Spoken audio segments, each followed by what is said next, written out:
The NFL draft is a month away, James, and that means it's time for our first Mock Draft Monday.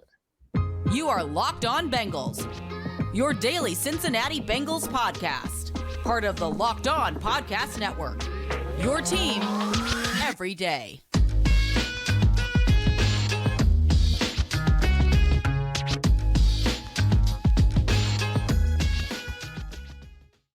What up, Bengals fans, and welcome to another episode of the Locked On Bengals podcast. I'm your host, Jake Liscow. He's your host, James Rapien. We're part of the Locked On Podcast Network, and you can subscribe to this show on YouTube. Hit the bell if you're there, or follow anywhere you get your podcast so you get us delivered to your playlist, your notifications, whatever it is, whenever we upload our content every day, and we will have you covered throughout the offseason with whatever is going on with the Cincinnati Bengals. You can join that first listen club.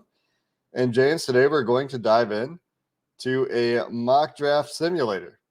The options for mock draft simulators this year, at least at this point in the year, to me, there's one good option to use for a simulator, and we'll use the other ones as they update their player availability algorithms and whatnot. But honestly, I don't see much value in going through a simulator that has Calijah Kancey available in the second round to the Cincinnati Bengals, just because I think it's that far-fetched. So let's use that PFF mock draft simulator today, James.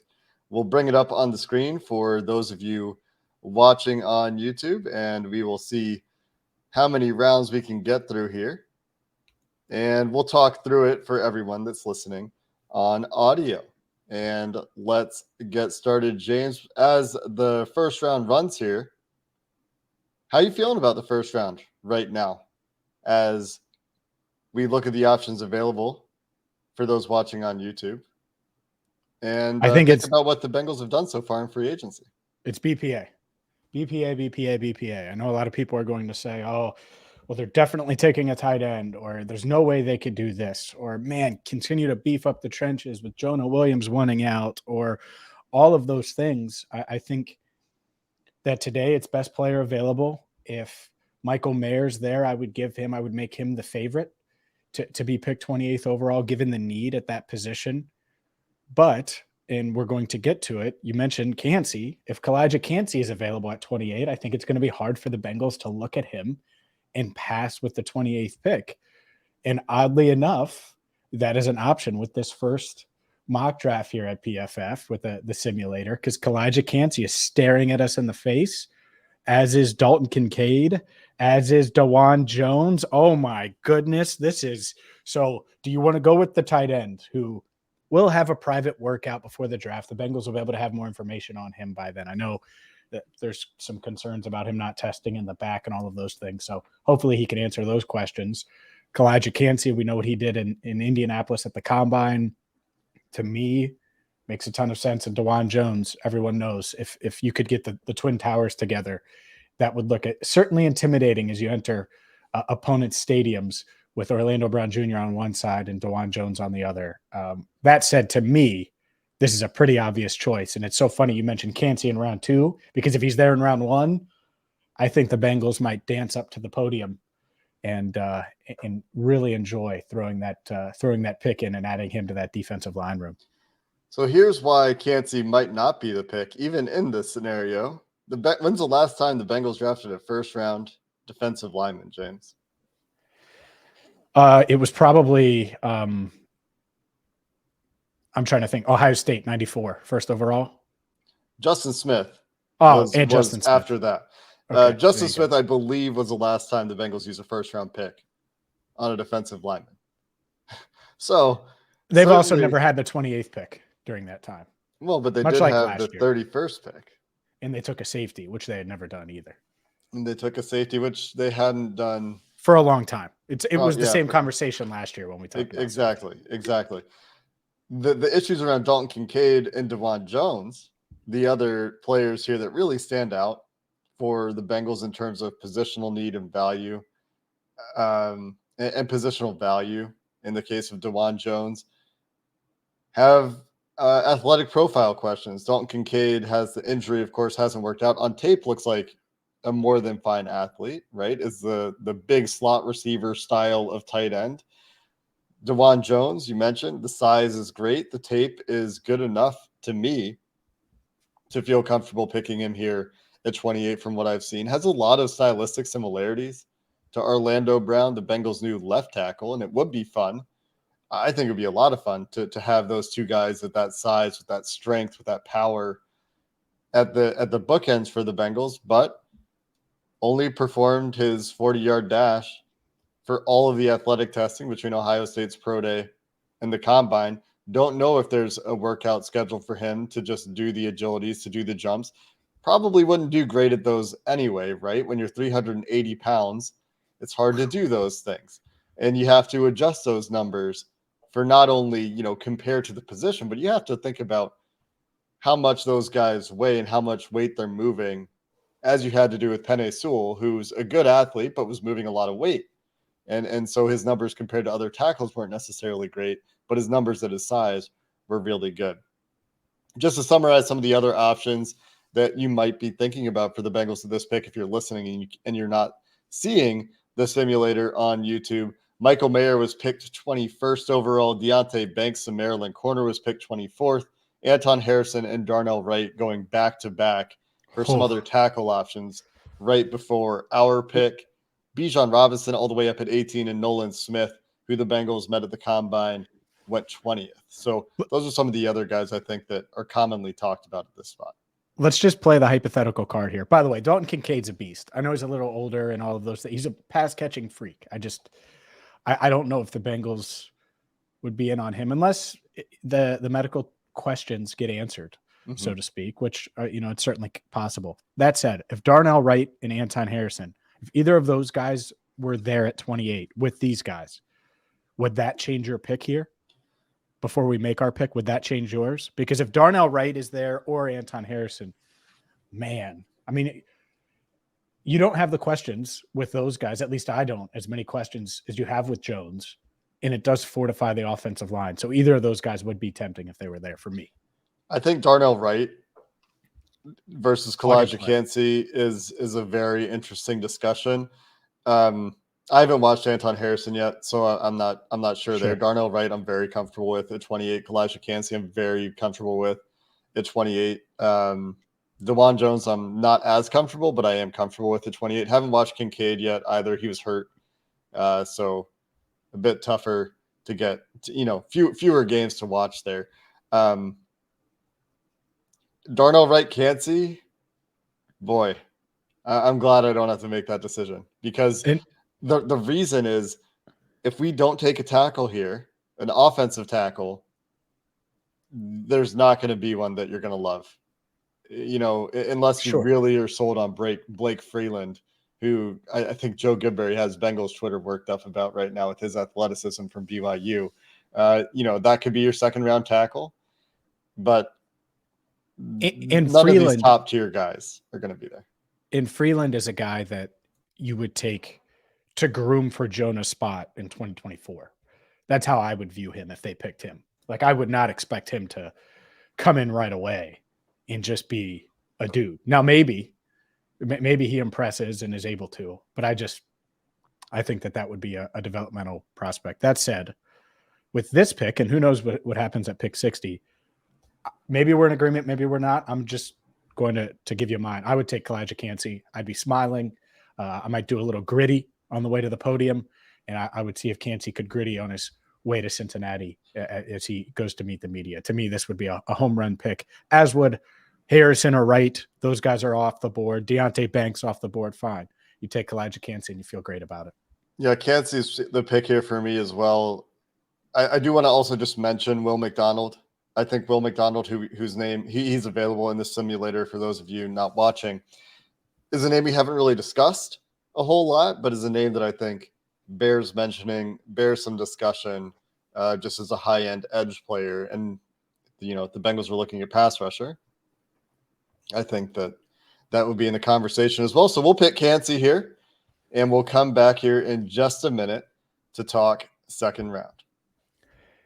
The tournament is heating up. Yeah, Final Four teams, so many upsets, no 1 seeds. And that's why you got to get to FanDuel. Today's show is brought to you by FanDuel, America's #1 sports book, because right now FanDuel is giving new customers a no sweat first bet up to $1,000. All you have to do is go to FanDuel.com/lockedon to sign up today to get your no sweat first bet. And you can wager on everything from the money line to point spreads to which team will cut down the net and win the national championship, all on an app that's safe, secure, super easy to use. Don't miss your chance to get a no sweat first bet up to $1,000 when you join FanDuel today. Just go to FanDuel.com/lockedon to sign up. FanDuel.com/lockedon to sign up. Make every moment more with FanDuel. We're back in the second round of our mock draft simulator here, James. And just to recap what's happened since we, as the Cincinnati Bengals, selected Kalijah Cansey at pick 28, Dalton Kincaid goes with the very 29. next pick. Wow. The Saints trading up, it appears. I like it. Dalton Kincaid there. I like it for them. Good job, Saints. Some other guys that have been mentioned for the Bengals and at positions that I think the Bengals might consider: Cam Smith, Keely Ringo, 33-34, so early second rounders. Will McDonald, who we mentioned, goes 37. Darnell Washington, who we didn't mention because he's very low on the PFF big board, so he didn't come up in our scrolling, goes pick 38. So if you're hoping to get Darnell Washington in the second round, not so fast, my friend. DeJuan Jones, pick 41. Adetomiwa Adebawore, 43. Isaiah Foskey, 44. Sam Laporta, this is early for Sam Laporta, but within the realm of possibility. If you're looking for a second round tight end, goes 45. Jahmyr Gibbs, if you were hoping that he would be available. Patriots? No. At 60 goes at pick 46. Emmanuel Forbes at 48.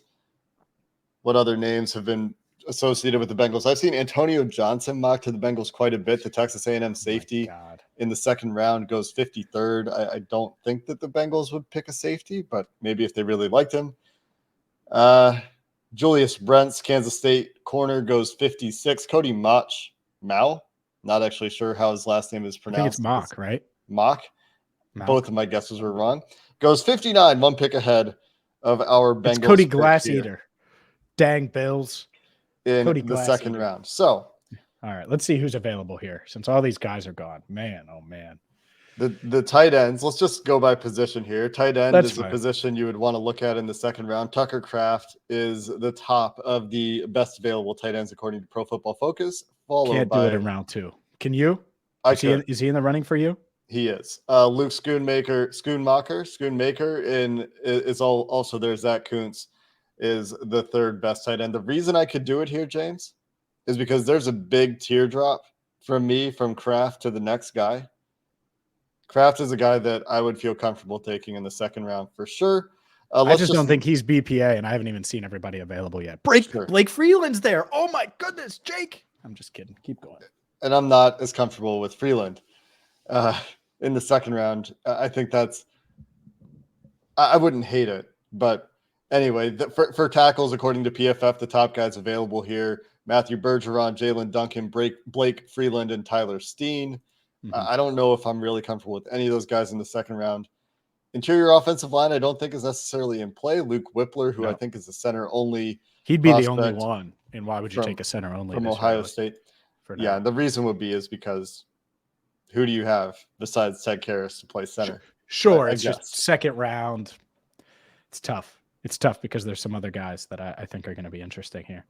At corner, a lot of names here that I think could be in consideration, and there's not necessarily consensus at these positions, but Garrett Williams, who PFF loves, Eli Ricks, the Alabama corner, Clark Phillips from Utah, Darius Rush from South Carolina are some names that stand out at the cornerback position. Any other positions you want to see, James? Yeah. Running back? You kidding me? Of course. Running back. Zach Charbonnet, Devin Achane. Yep. Kendre Miller, who we're too early for. Yeah. I mean, Charbonnet is very much, I think there's a lot of things that could happen, but I think Charbonnet would be very much in play at pick 60 if he's there. Wide receiver. You know what is so frustrating? And Nathaniel Dell's the top guy on PFF. He's so much fun. And I don't know if Houston had their pro day yet, but at the combine, it was so frustrating to see what he, tested as. And you're mentioning age right now. And look, his size, if I got 20 pounds on you, man, that's scary because I would get broken in the NFL. So there's that too. So there's a lot of questions about him, but he's a fun player. I just don't think he's in play at 60. I don't think any of these receivers are in play at 60, to be quite frank with you. Out of all of them, A.T. Perry is the most intriguing name to me here. Some of the other names on PFF that they have ranked highly at this point that are available: Michael Wilson from Stanford, Rashee Rice from Southern Methodist University, SMU, Tyler Scott from Cincinnati. A.T. Perry is the most, outside receiver out of these options. I believe that. I don't know Michael if they're Wilson looking for that, though. I think they would be looking for the slot guy, honestly. They might be looking for a versatile piece that can go either way. With Jamar Chase going more to the slot, with T. Higgins' future being, they'll have an idea of what's going on with the T. Higgins negotiations if they've started. We do not have an idea of what's going on there. One other spot I would like to look, James, would be at edge defender. Yep. Nick Herbig and Derek Hall from Wisconsin and Auburn, respectively, are the names that stand out to me the most. PFF really likes Andre Carter from Army and Carl Brooks from Bowling Green as well. Where are you leaning here, James? Because I don't know if we're going to agree on this one. We're not. I mean, I'm trying to think here. Go back to corner. That's the only thing I have a hang up with right now. Click on Garrett Williams. I'm probably taking Charbonnet, but let me just make sure here. Let me look at my guy Garrett. No pre-draft testing. I didn't realize that. He's coming off the ACL. I didn't realize that. That's the issue with Garrett Williams for sure. Yeah. Okay. So, given this board, man, I think there's going to be a bunch of guys I like in round 3. I think that I would take, and I think the Bengals would take too, Charbonnet here. We'll see, but I think that's what they would do.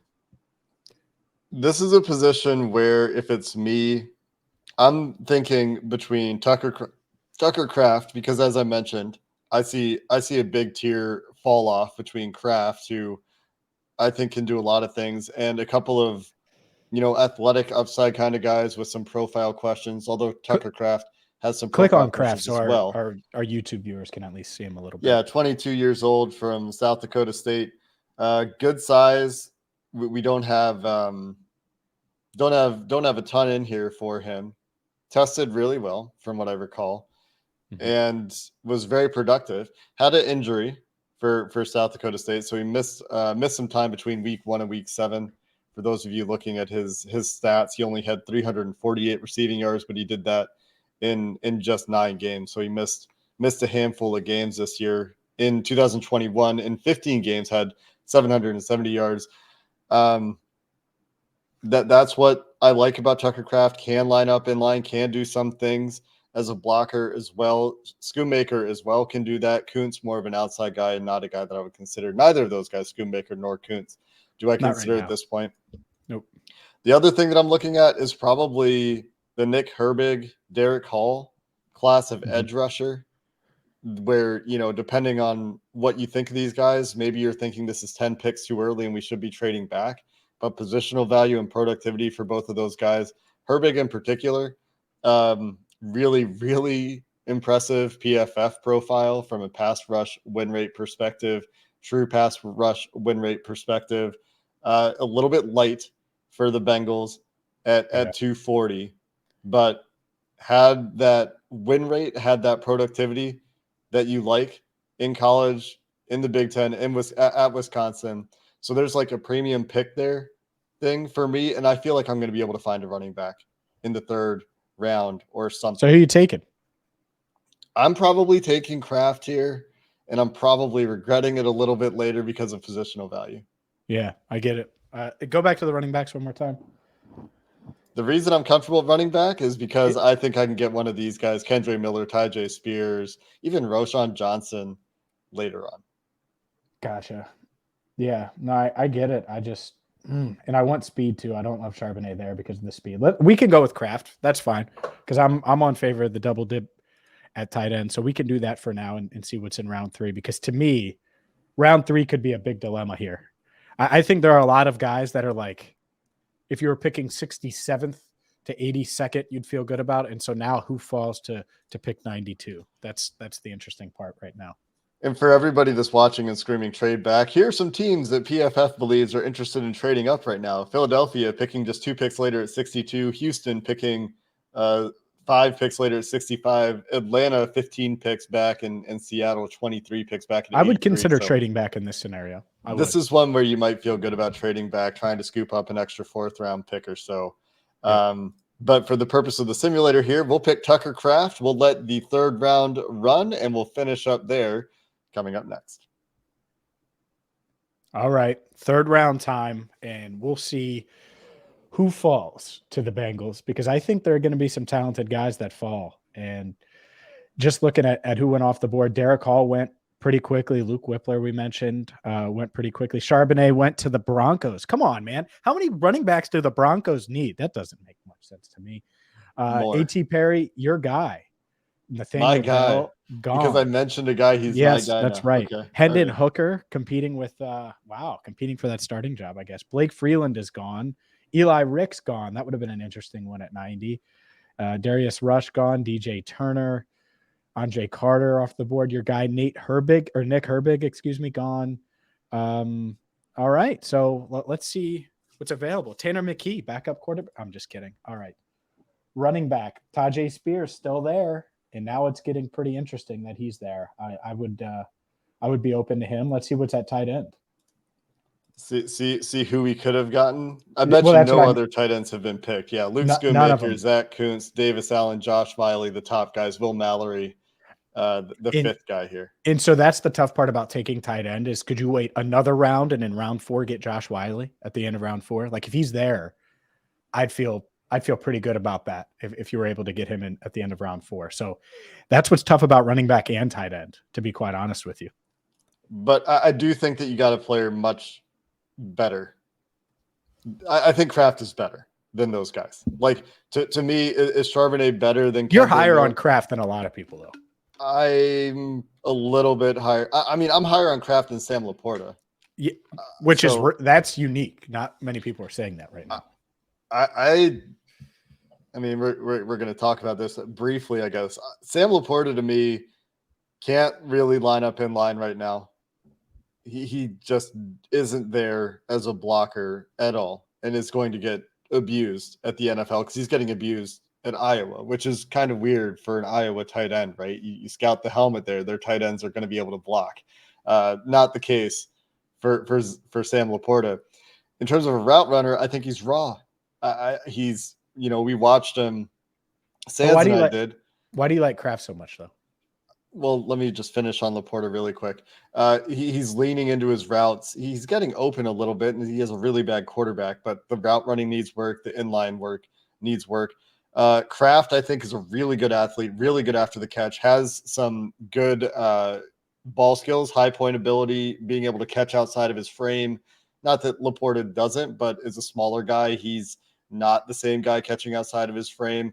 I don't have the same route running issues with Kraft. I don't have that problem. I think he can find a place to be not getting manhandled as a blocker right away. I just think he's more NFL ready and still has a ceiling, like still really good after the catch, still a big receiving threat, still has that athleticism that Laporta has a little bit better size. So I just see more of a floor with Kraft and similar upside, if not the same upside for both guys.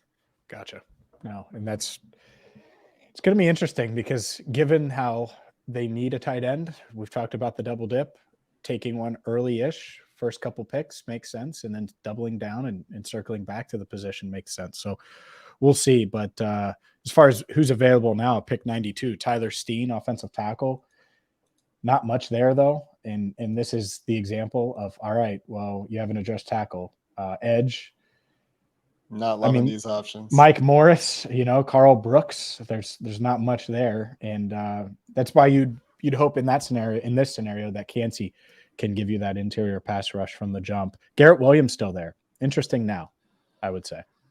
Yeah, and I don't know how the Bengals would feel about Garrett Williams. I don't know how the NFL really feels about Garrett Williams. This is a guy that PFF really likes, the Syracuse corner, but as you mentioned, James, and as they mentioned here on PFF, doesn't get to do any pre-draft testing, had the ACL injury. It's a really good corner class, but Mike also writes, Mike Renner from PFF, who does all of these little blurbs for the mock draft simulator and for their draft guide. What Williams has is uncoachable. He's a top 5 corner in the class on mirroring ability alone.